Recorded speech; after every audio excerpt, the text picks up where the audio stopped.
Welcome to Lynn Cullen Live. Talk radio without the static. Email your questions and comments to lynncullenshow@gmail.com. And now your host, Lynn Cullen.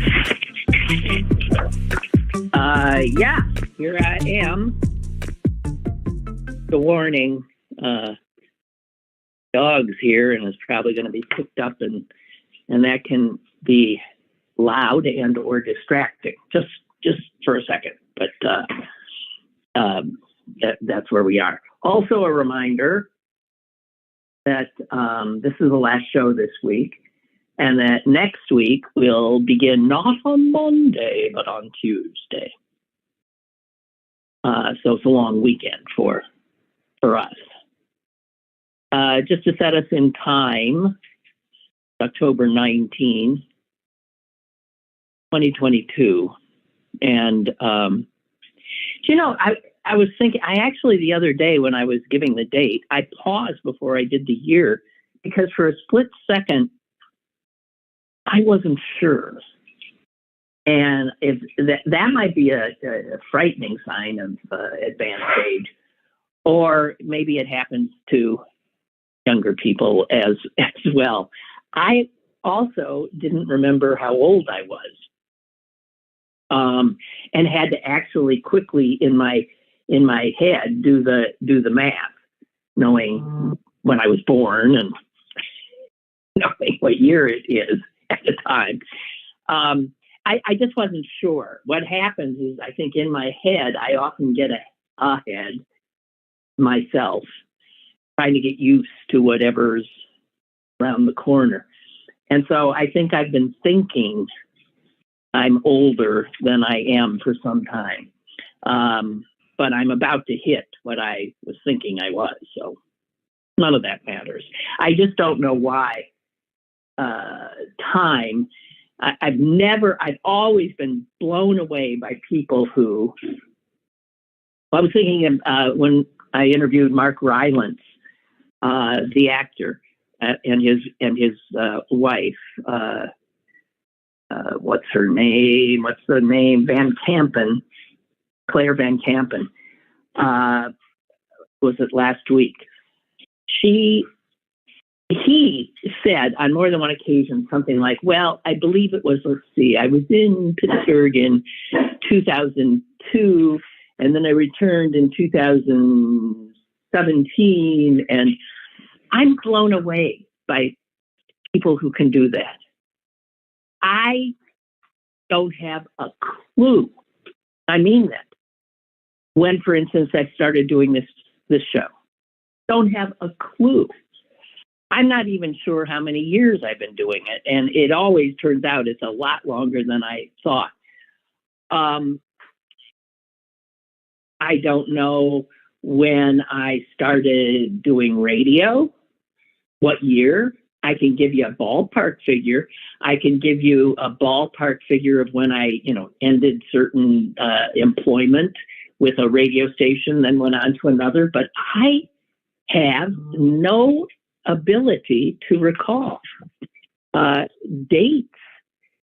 And that is why I'm just so blown away when people seriously hold in their memory banks the year, even days. I would make the worst witness, or actually a witness that was appeared to be prevaricating, in that if I were asked, and what were you doing on October 13th? I don't have a clue.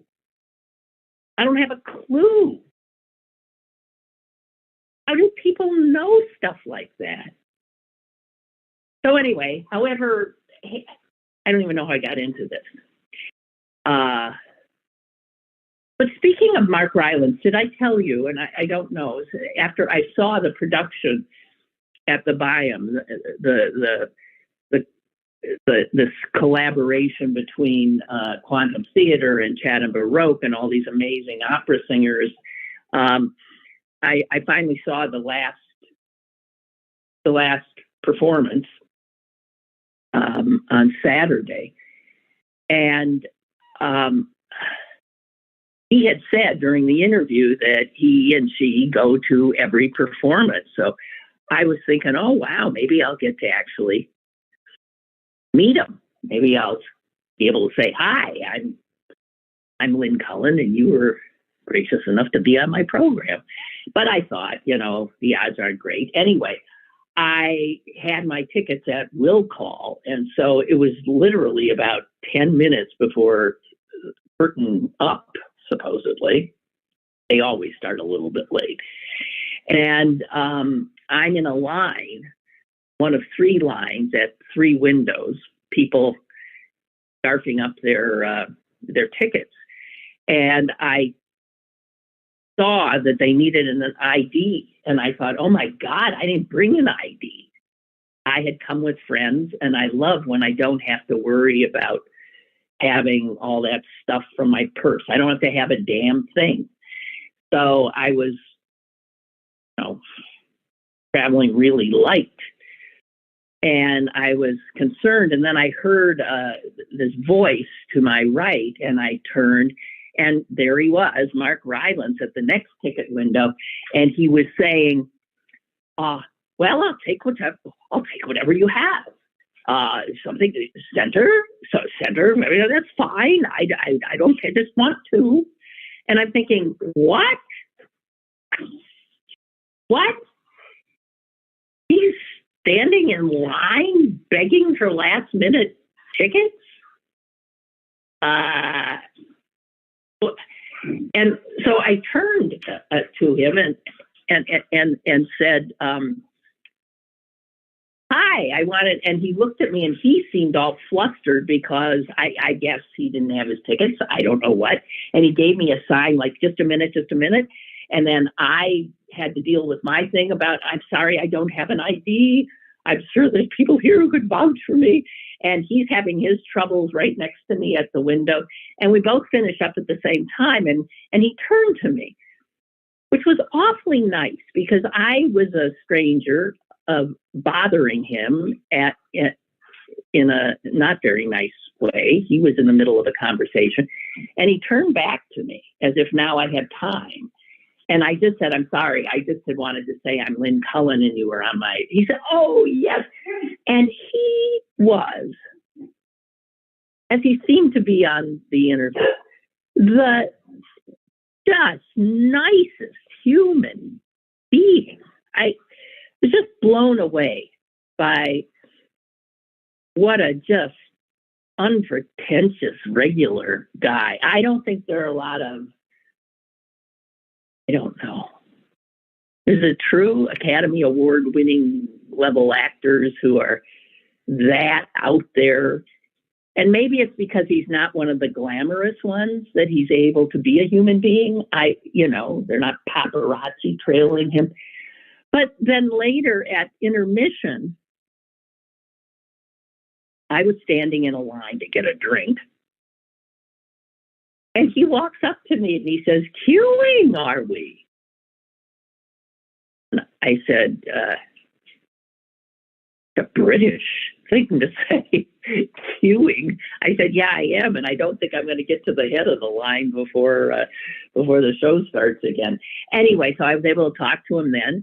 And then when the thing was over, I was seated toward the front, and I was one of the last to leave because obviously everybody behind you gets out first.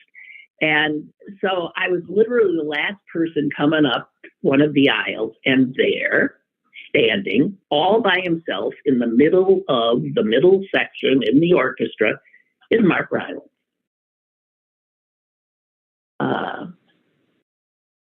And we spoke again a little bit about the homestead strike thing. And I asked him when he thought he might be. He says, well, we've been writing it, he said, for years already. And it might, I said, it ain't going to see the light of day for a year or two more, I bet. And he said, oh, yeah. He said, probably 2 years. And he said, wish me luck. And I said, I do. But I watched him as he got into just animated conversations with everybody. The most open, I don't know. He's my favorite person right now because he's bright, he's accomplished, he's kind. You can see all these qualities. Just a good man. Just wanted to say, because I don't think I had done a, and the show was mind blowing. It really was. I was close enough. The seats I got turned out to be very close, almost too close. And I had never seen what happens to a great singer's throat and mouth as they perform the kind of musical calisthenics that singing requires. I mean, opera. And there is an aria, and they had spoken in the interview of this one aria that had been lifted by, I forget who, another composer from this original opera. And this had to be the one. It was the most amazing feat of vocalization that I have ever witnessed. And I suspect that not many people, even trained singers, could do it. I just, to see how much work the mouth, the tongue, the throat is doing to get from this note to that note to this note, and it's very quick. It was like when this woman was done, the place erupted, because I don't think anyone had ever heard such a thing. So that was pretty incredible. It truly was. Okay, so that's it. I'm sorry. That was apropos of, I can't even remember what. Oh, right. Remembering dates. My, how the mind works. I'm also doing, and I suspect some of you who know me well figure as much, I'm in avoidance mode. Because I do recall saying to you at the end of yesterday's show that I was going to work mightily to find some lighthearted and or something that was positive. And guys, I got one thing, okay? And I'm not going to go right to it because, I'll save it a little bit to give us relief after I've been through some of the other stuff, if you don't mind. I'd like to start sort of locally. Again, I feel at a disadvantage. I am not, I do not watch local television news with any regularity, often for weeks and weeks at a time. And I must say, I have not been watching lately. So I might be well behind the curve in terms of what you guys are aware of.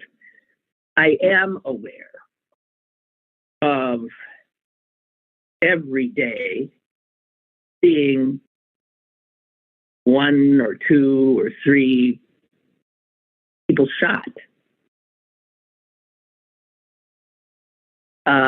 The gun violence is, there's no pulling it back. How do you pull it back in a country that has as one of its hallowed freedoms, God, the right, the God-given right to possess as many guns as one wants. And so we as a nation now have more guns per capita, I am sure, than any other country in the world. I don't know that for a fact, but I'd be willing to put some pretty good money down that is true. And if these things are lying around within reach of so many people, including young people, adolescents, people with no ability to perhaps control their emotions, people who are not fully formed, of course you're going to get, and we live in a culture in which the population really doesn't pay any attention to the carnage unless it reaches a certain level. I mean, we're doomed. How? I don't know. And I think when you look a little closer, you see an awful lot of young black people killing young black people, which just rips my heart out.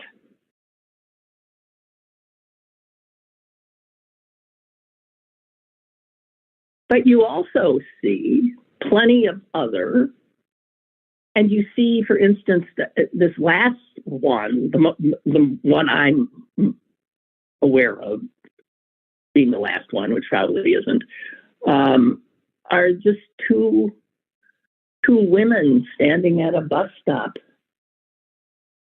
I know that bus stop. I've been in that gas station.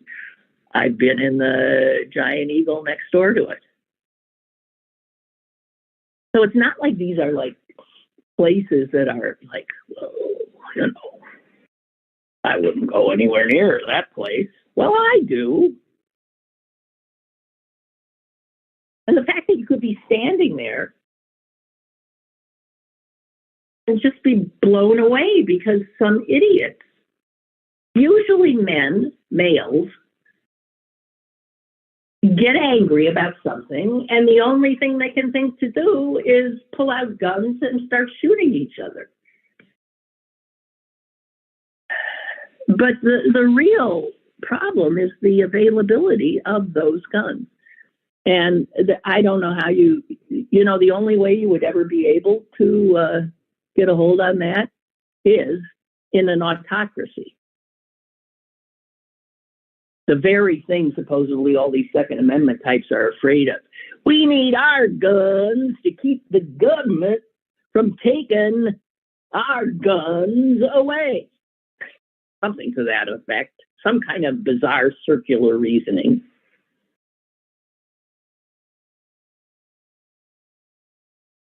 Yeah, and maybe the very kind of government they end up installing. An autocratic government will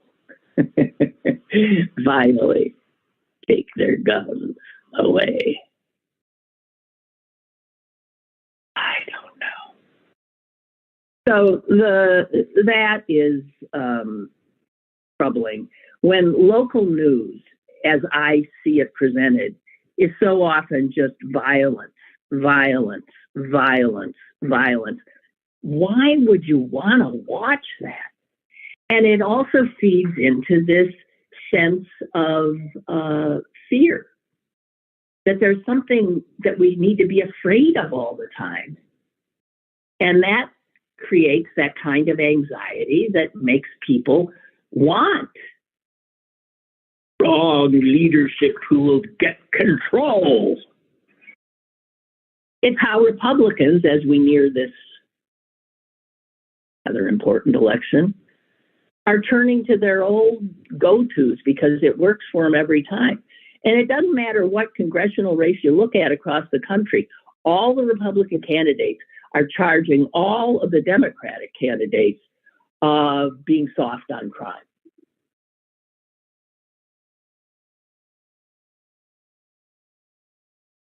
I'll tell you, Republicans would really be very unhappy if all this crime went away. Because Man, they live off it. They're finding out now. They lived off crime. They lived off abortion. And now that they won on abortion, they're missing it. You've seen that? They're so confused. They don't know what to. I never said, did I say I was against abortion? Oh, that's not a major. All of a sudden, it doesn't work for them anymore. In fact, it works against them. I'm sorry. I'm just babbling. And then I'm aware that the Pittsburgh Post-Gazette has a strike on its hands. It's had one for, I think, more than a few weeks, right? Of the people who do the printing and the processing and then this and that. Those guys have been out, which means that the subscribers to the PG who actually still look forward to getting a print newspaper on their doorstep or having access to one haven't seen a print copy for weeks now because they're not being produced. And they're already down to what? Just 2 or 3 a week as it is. But now the newsroom employees, the guild, the reporters, mostly, have gone on strike as well. So I have to tell you, I don't know who the hell's going to be putting anything out. I would imagine if you're subscribing to the Post-Gazette, all you're going to be seeing are reprints from other publications, which is a hell of a lot of the PG to start with anyway. But there's also, I think, the guild strike is fraught because the vote to go on strike, to join the other workers that were already out, was extremely close. Like a 2-vote difference. So almost half of the guild members voted not to strike. And I believe that they are intending to still stay. That puts that union on very shaky ground if there's a split like that. I have no idea. And see, here's where you rely on media to tell you what's going on. But if the story is in media, I guess you don't know. Have to check out the Tribune Review, obviously. Have to check out City Paper. And other sources. But another reason that our democracy is on wobbly ground is the destruction of local media, of local newspapers. If you were to see a list of newspapers, some with just incredible histories that no longer publish at all, that have ceased publication just in the last 20 years. It's mind-blowing. You know, I'm not telling anything you don't know. But the result of that is a community, a city loses something that is necessary for the members of that community to be made aware of what's happening. And I don't mean who got killed. I mean what the zoning board did last night. What the county council did.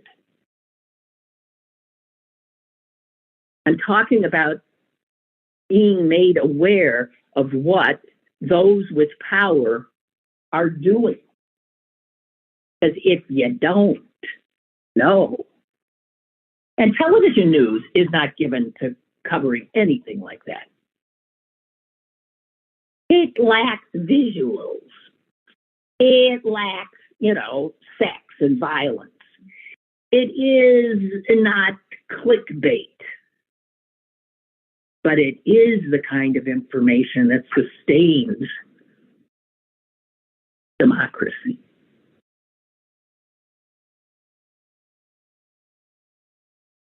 So there's a little bit of depression for you. There's been, I've been seeing, and perhaps you have too, little things about Republicans actually saying that when they get control again, that they're going to cut back Social Security, cut back Medicare, cut back Medicaid.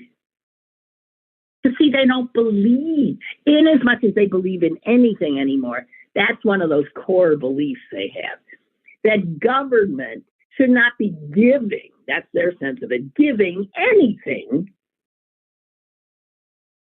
to you. Corporations, yeah, but you, no. And what blows my mind about this is that they would say it out loud and think that anybody would be happy to hear it. And that they would say it out loud and think that, boy, talk about a third rail. That's not like a kamikaze move. You're going to get elected by telling people you're going to take their Social Security and their health care away? Well, maybe you can do that in an environment in which media doesn't quite do what it used to do, which is inform. You got a whole bunch of media that's there to misinform, misdirect. But I didn't really, I was so flummoxed by it. And then yesterday, someone finally wrote something that explained it to me a little bit. And I'm going to, this is the reporting. I mean, reporting has been leaking out here and there about when they get control, and they think they're going to get it in less than a month, what they intend to do. And usually Republicans don't have anything to say about what they're going to do because they don't have any policies other than acquiring power. I mean, in fact, Mitch McConnell was asked earlier this year, what will a Republican majority do, assuming you regain the majority? And Mitch McConnell answered thusly, that's a very good question, and I'll let you know when we take it back. So here's the party that runs with no platform. Remember, they had no platform last year. They have no platform, no policy. They just have their tactics to sustain and or reacquire power.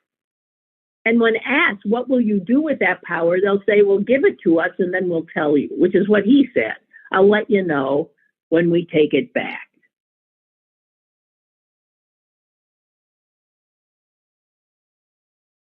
And so what's mind-blowing to me is how many Americans, how many clueless Americans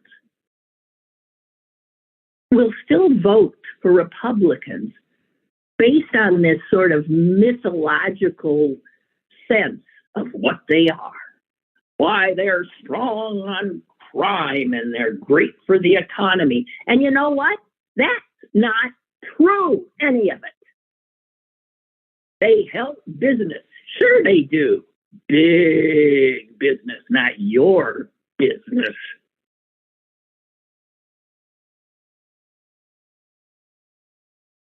They want to make the Trump tax cuts permanent, the corporate tax breaks permanent, and in fact expand them more.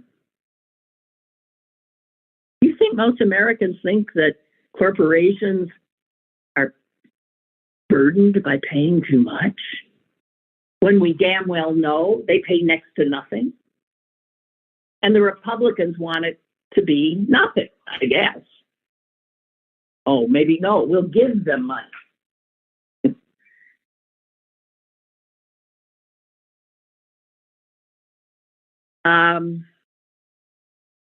But there is this thing, and here's what a few Republicans have actually said out loud, that if this is in fact what they're intending to do, to scare the hell out of everybody and make it impossible, if you care about your own well-being, to pull a lever or fill in a little circle for a Republican. And they're doing it using, something that, again, people, including me, don't really understand, pay no attention to. The kind of stuff, the kind of bookkeeping stuff that a government has to do. Governments borrow money, governments have they're dealing in lots of money. Money comes in, money goes out. There's this thing called the debt.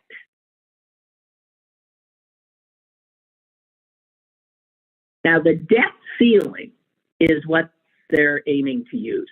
Every year, there's always a point at which the Congress has to raise the debt ceiling. And they have to raise it so that we, the government, the American people, can pay the debt we already owe.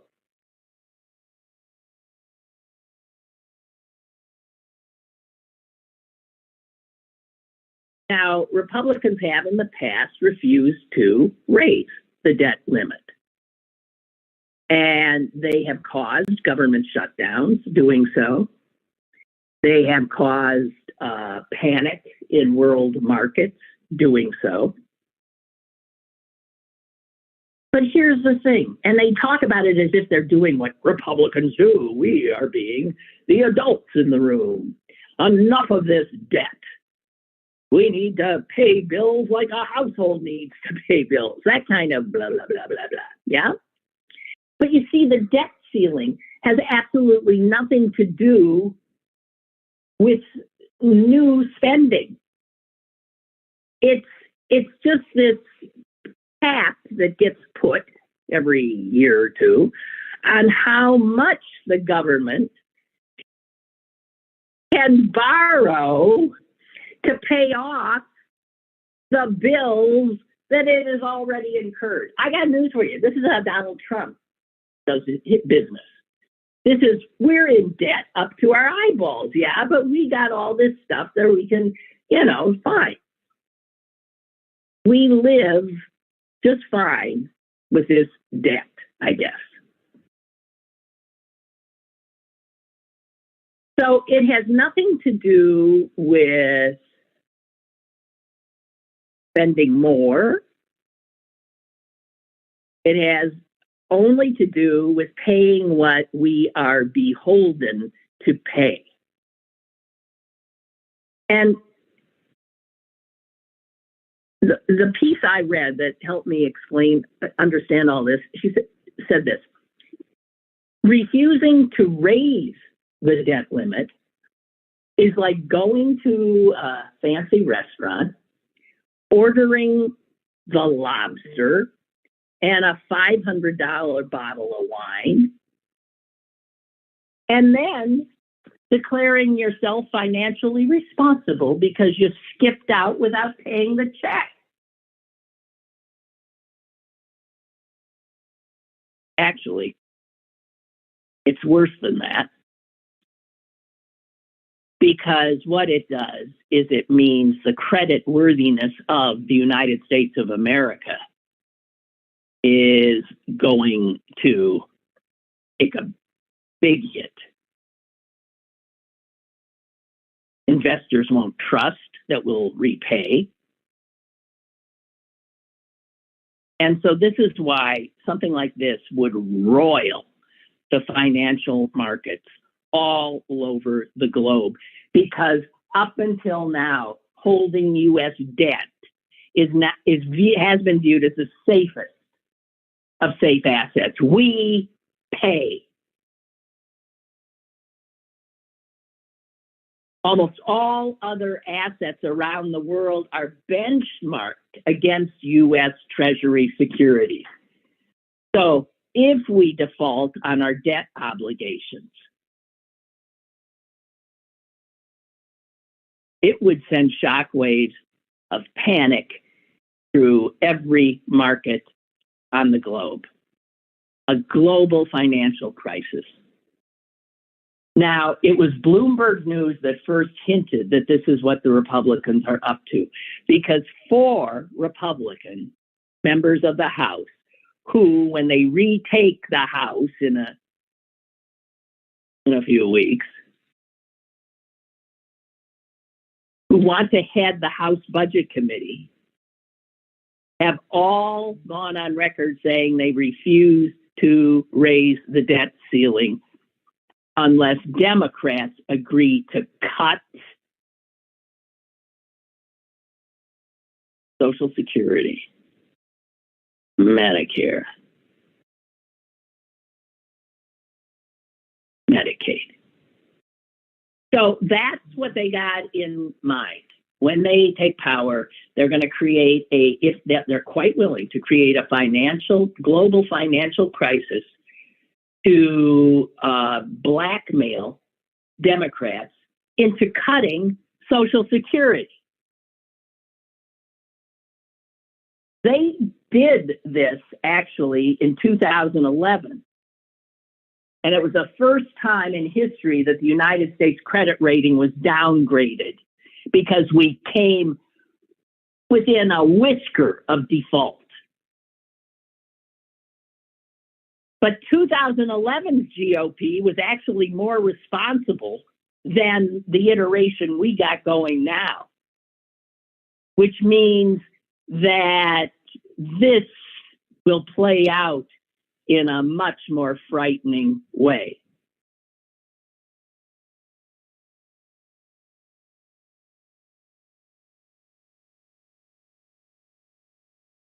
Just want you to know, and I guess one of the reasons that you don't hear Democrats trying to explain this to voters is because it's complicated, or seems to be complicated. And again, it ain't sexy.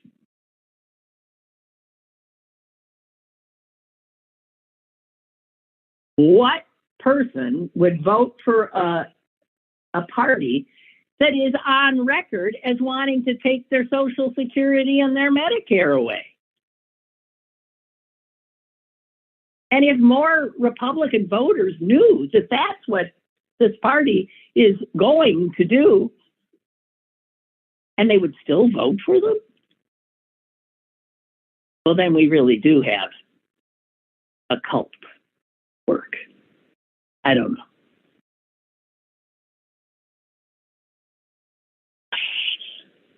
Meanwhile, it looks like Donald J. Trump will today be deposed.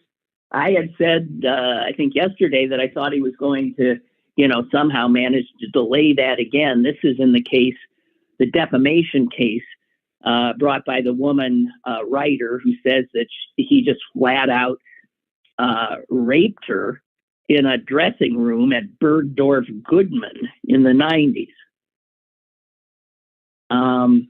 And it appears, at least I haven't seen anything that says otherwise, that he is in fact sitting under oath for a deposition today. And it's coming to him. He doesn't have to go to it. It's coming to Mar-a-Lago. And, you know, was it my sister who said yesterday? And of course, they'll just totally lie through it.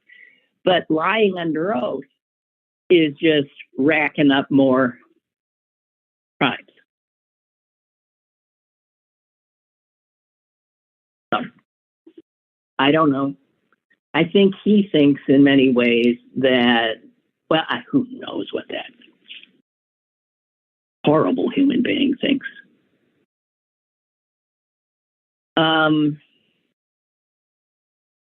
Okay, I'm gonna give you my good story. Maybe you saw it. You know, it's beauty queen time, and I guess countries are having these contests to find out who they send to the Miss Universe pageant. And in the Miss England pageant, there was a contestant, just one. Her name was Melissa Ralph,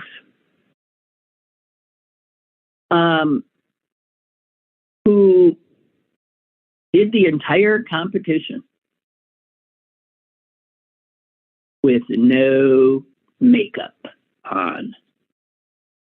Did not put a stitch of makeup on. She went as she was. And she didn't win. I don't know if she had makeup on, if she might have won. She didn't win. But what, I love her for it. I love her for it. And she did it because she wanted to make a point that she, like almost every other woman in the world, has spent and wasted hours and hours and hours of her life putting, you know, paint on her face and her eyes and her lips and fiddling with her hair. And if you think about it, I mean, I thought about it a lot. The cost of it, of doing that, not just in time, which really adds up, but also in money that could be so much better spent. And it is, and I speak as a woman who knows, it is so hard if you've grown up in this culture where you learn very early as a little girl what beauty is. And it's never you. I mean, you are a shell that has to be decorated in a certain way. And what this does to a girl's sense of confidence, of her sense of what's important about her, what her value is just so extraordinarily destructive. And I don't know many women who have escaped. I don't know many women who have escaped. God knows I didn't. I finally have. But I'm an old lady. And when old ladies paint themselves up, I think, frankly, it often looks ludicrous.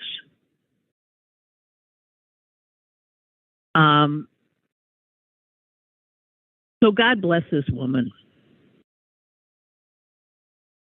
And she's a lovely looking woman. I mean, man, if I looked like that with no makeup, she's 20 years old. And I have often said that when you get as old as me and you look at young people, you're just blown away by how beautiful they are. And I can think of very few instances where I looked at a young person and thought, yeah, even if they don't meet the supposed standards of the time for what is supposed to constitute beauty, there is in their youth,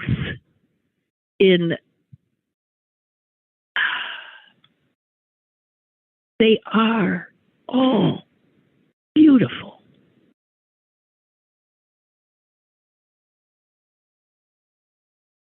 And this woman is not the first. There's other women who have apparently done this, at least in England.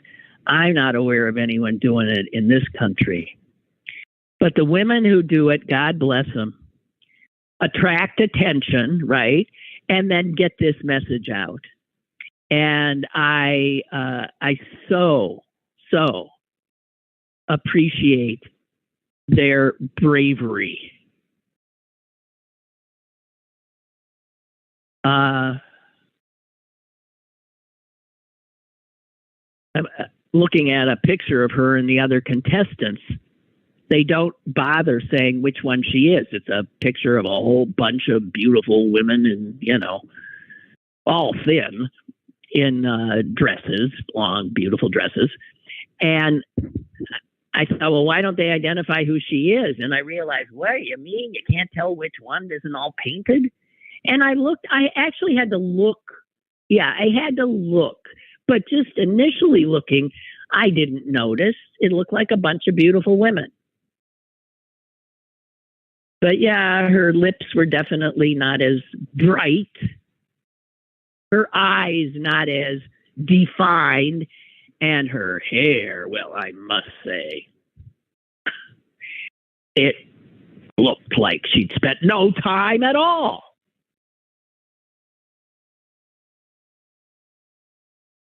And the last point in the pageant in which she had a chance to say anything, she said, for far too long, women have been pressured to look, act, or behave in a certain way.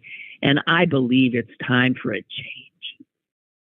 To show women, no matter your age, no matter your background, we're beautiful the way we are.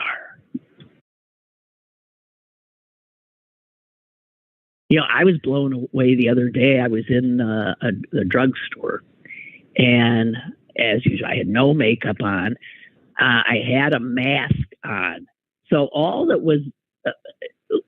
anyone could see is my, gray hair piled on my head and my normal eyes with no mascara, no eyebrow enhancement, no anything.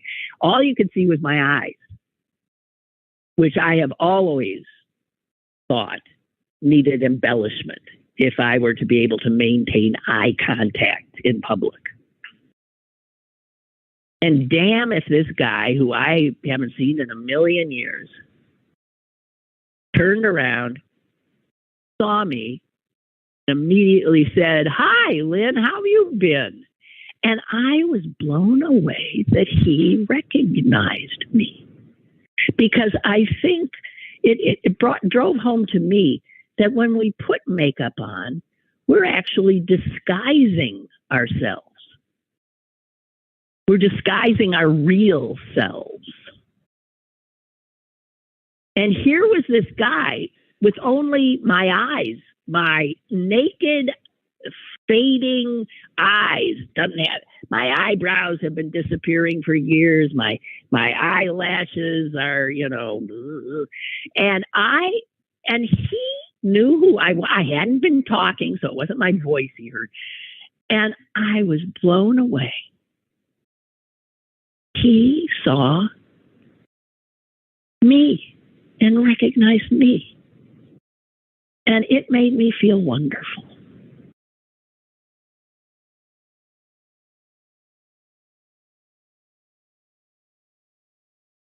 So I just want to say, God, I wish the young women would not fall for this, but they are. And I wish men who I see, it's such a riot for me to see men now getting sucked into it. And maybe it's because more women are saying, screw this, that you see more men wearing makeup.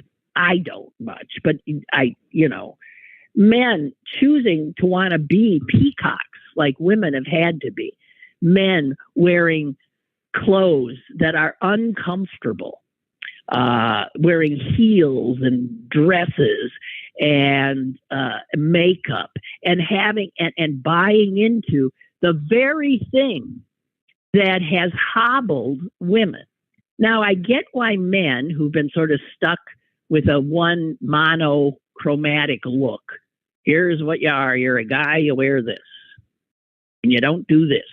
You just get out of bed, maybe you shave, brush your hair, teeth, you're good to go. And that anyone with that gift would choose to instead have like a hour regimen. I don't know. And don't get me into fingernails.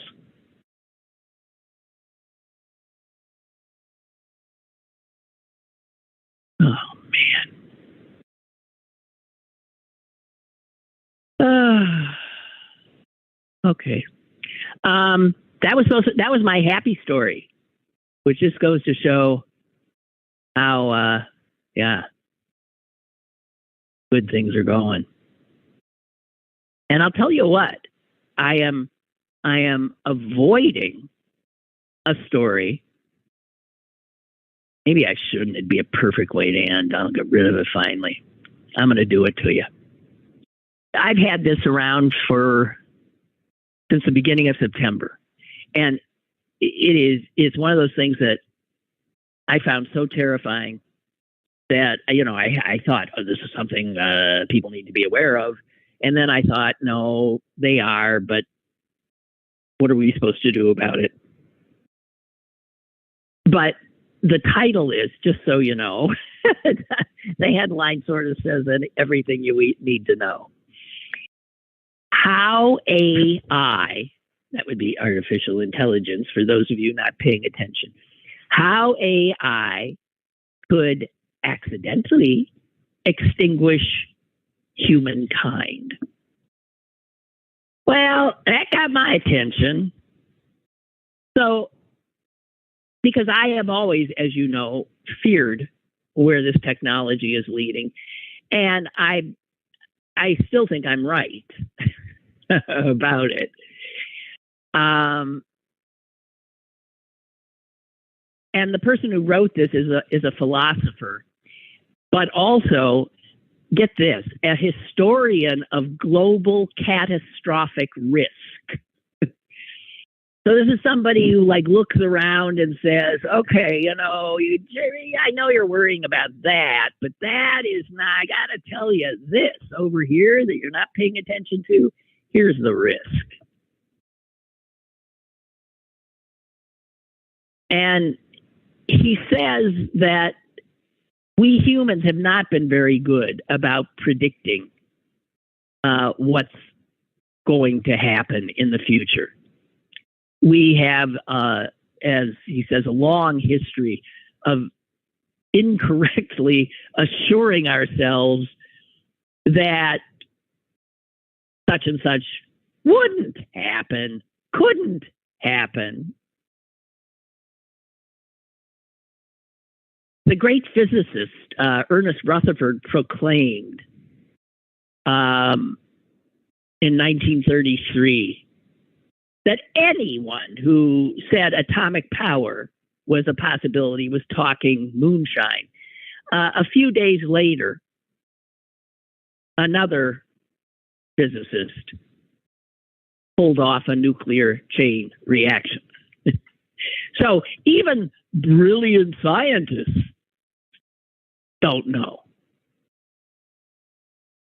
Even computer industry pioneer Ken Olson in 1977 said, I really don't foresee any reasons for, just regular people having use for a computer in their home. Well, we can laugh at that now. And if you're looking at forecasting catastrophic risk, those are actually the two areas where anyone who's paying attention would be looking. We live in a nuclear world. It ain't moonshine. And we live in a world with computers in everything and everywhere, even in our cells. I now have a computer planted surgically in my chest. My son was telling me the other day, he said, there's people who could hack you. I said, well, you know what? That's one of those things I ain't going to worry about. I know it's true, but I ain't going to worry about it. So we have been told since this computing thing and technology happened that this was a boon for mankind, right? From the beginning. Do you remember how he told, oh my God, this is going to save so many humans from drudgery. This is going to quicken everything. This will make, paper and record keep. Yeah, it'll change everything. Yeah, it has. And as far as I'm concerned, it's made everything more complicated. Like what I was saying the other day. If you were to walk into my house, I dare you to try to turn on my television. Figure out which remote, then figure out what the hell it is you do. I dare you to try to work my washer, my dryer, my anything, because they have made everything so damn complicated. So this guy goes on to say, look, it's getting very close to the time when computers will be smarter than us. It's just, and we're making them. Can you imagine all these so-called brilliant scientists saying, and let's make this whole bunch of inanimate objects actually smarter than we are by a long shot.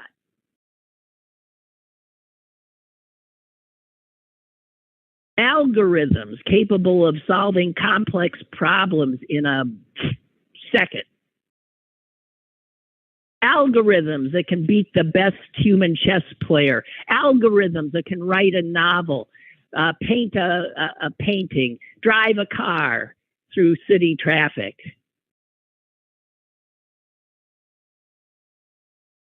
Not that we're good at prognosticating, but they believe that it'll be as soon as 2050 that artificial intelligence will surpass human intelligence. Now, when that happens, what the hell? What the hell? We would be living on Earth with some things that are smarter than we are, okay?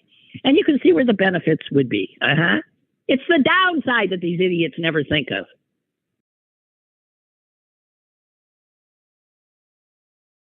So this person says that, look, if it goes wrong, it will probably be an accident. And I'm thinking of, HAL. HAL being dismantled because he's gone rogue in 2001: A Space Odyssey.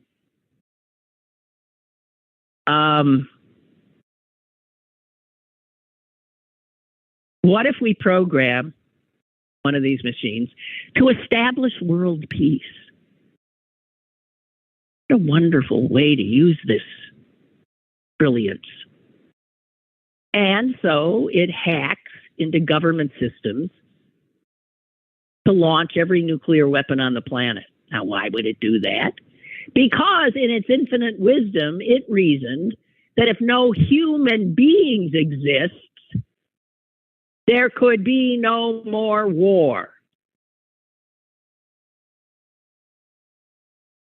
What if in their artificial intelligence, they realize that the real problem is us? I think that I agree. They would be right. And this guy goes on to say, for any given set of restrictions on what these machines will be able to do, no matter how exhaustive, no matter how clever, there's always things that can go very wrong. And as for shutting down a destructive artificial intelligence system, well, odds are it would quickly recognize that someone's trying to shut it down. And logic dictates that it would try everything it can to keep us from unplugging it. Daisy, Daisy, give me your answer true. Anyway, just wanted you to tell it, to be aware. And we know from what's already happened that trying to get these brilliant scientists to think about what can go wrong is, well,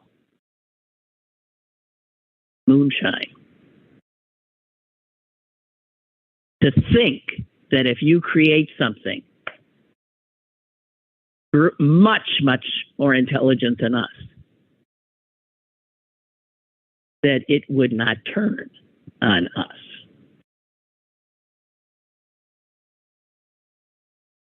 Just saying. And with that, I leave you. And again, I'll be back on Tuesday of next week. I hope you have a good 5 days. Bye-bye.